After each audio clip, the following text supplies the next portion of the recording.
ज़्यादा पूजा पाठ करने वाले लोग हमेशा दुखी क्यों रहते हैं?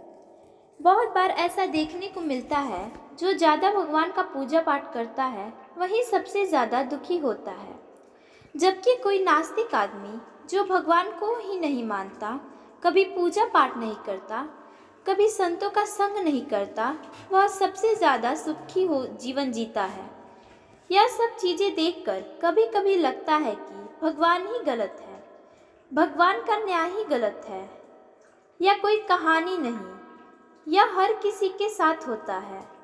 दोस्तों, इस वीडियो में हम आप लोगों को इसके पीछे का कारण के बारे में बताने वाले हैं। भगवान श्री कृष्ण ने स्वयं इसका उत्तर दिया है कि आखिर ज़्यादा पूजा पाठ करने वाले लोग दुखी और परेशान क्यों रहते हैं।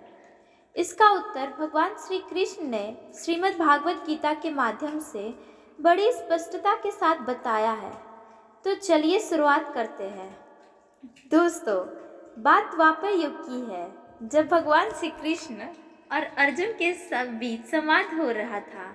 तब अर्जुन ने भगवान श्री कृष्ण से पूछा, हे माधव, जो लोग पूजा पाठ करते हैं वह ज़्यादातर दुखी और परेशान क्यों रहते हैं? इसके पीछे कारण क्या है? जबकि वे लोग जो भगवान का नाम ही नहीं लेते, भगवान का स्मरण भी नहीं करते, वह लोग हमेशा गलत कार्य करते हैं। उन लोगों को जीवन में सुख मिलता है। इसके पीछे का रहस्य मुझे समझाने का प्रयास करें। तब भगवान श्री कृष्ण ने एक छोटी सी कहानी के माध्यम से अर्जुन को इसका उत्तर दिया। जानते हैं उस कहानी के बारे में। इस छोटी कहानी में एक गुरु के दो शिष्य थे। दोनों ही पढ़े लिखे और विद्वान थे। दोनों में से फर्क इतना था कि एक भगवान को मानने वाला था और दूसरा भगवान को ना मानने वाला नास्तिक था। एक ऐसा था जहाँ पर भगवान की कथा होती थी, जहाँ सत्संग होता था, जहाँ भजन होता था, वहाँ दौड़ा चला जाता था और भगवान की पूजा पाठ करने लगता था। दूसरा शिष्य इन सब चीज़ों से काफ़ी दूर रहता था। वह शराब पिया करता था, वेश्याओं के यहाँ जाया करता था। सारी बुरी आदतें दूसरे शिष्य में थी। एक दिन क्या हुआ कि वह शिष्य शराब पीकर अनाप शनाप बोलते हुए रास्ते में चलते हुए अपने घर को जा रहा था। अचानक उसको रास्ते में पैसों से भरा एक बैग मिल जाता है। उसकी खुशी का ठिकाना नहीं रहता। वह जोर जोर से चिल्लाते बताता है, आज मुझे पैसों से भरा बैग का थैला मिल गया। मेरा जीवन सफल हो गया। इन पैसों से अपने जीवन की आवश्यकताओं की पूर्ति कर लूँगा। वहीं दूसरा मित्र मंदिर से भजन करते हुए अपने घर को जा रहा था। अचानक उसकी पैर में बड़ा सा कांटा चुभ जाता है। रक्त निकलने लगता है।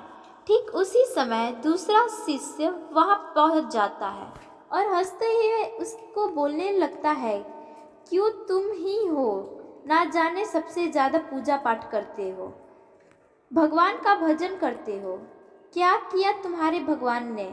मुझे देखो, मैं कभी मंदिर नहीं गया, मैंने कोई अच्छा काम नहीं किया, मेरे घर में भगवान का मंदिर भी नहीं है, मैंने कभी अपने बारे में सत्यनारायण भगवान की कथा नहीं कराया, भगवान के सामने कभी माथा नहीं टेका, फिर भी मैं कितना संपन्न हूँ, अमीर हूँ, मेरे पास पैसों की कोई कमी नहीं है, सबसे ज़्यादा सुखी जीवन मैं जी रहा हूँ। अच्छे शिष्य को उसकी बातें चुभने लगी। उसने मन ही मन भगवान से प्रार्थना किया, या तो सच बोल रहा है, मैं कितना पूजा पाठ करता हूँ और वह कुछ नहीं करता, फिर भी कितना सुखी है। इतना सोचते हुए वह अपने गुरु के पास चला जाता है और यही प्रश्न गुरु से करता है। गुरुजी मुस्कुराते हुए बोलते हैं, भगवान जो करते हैं अच्छे के लिए करते हैं। जिसकी जैसी योग्यता होती है उसको उसी के अनुसार फल देते हैं। अब तुम्हारे प्रश्नों का उत्तर तुम जानते हो। भगवान ने पैरों में ही क्यों कांटे चुभाए और उसको पैसों से भरा बैग क्यों मिली? सुनो, तुमने पिछले जन्म में बहुत पाप किया था, इसलिए तुम्हारी आज मौत होने वाली थी।